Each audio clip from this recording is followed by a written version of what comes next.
Welcome back to my channel, and today's recipe is for a Warabi Mochi, which is a little different from the regular mochi. It's a little less sticky and more like a jello.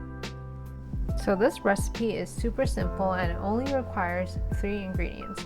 The first one is potato starch.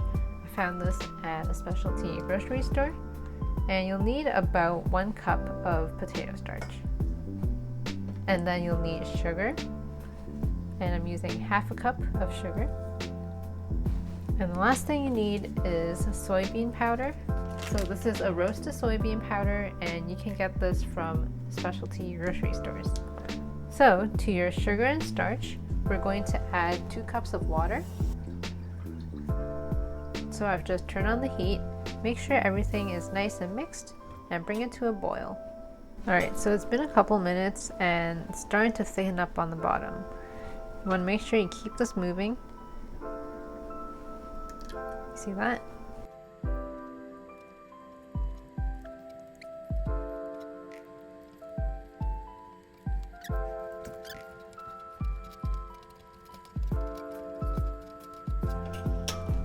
Okay, so I've turned off the heat and here is our mochi. Let's put that aside and we'll get it ready for some powdering.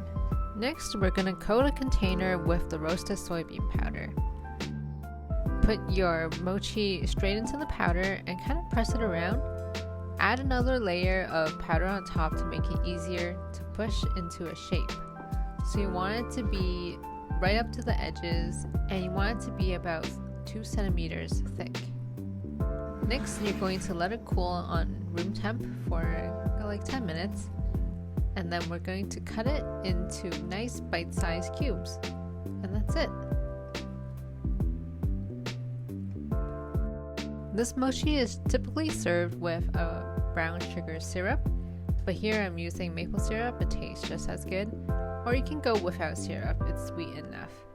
Thank you for watching, and we'll see you next time. Bye!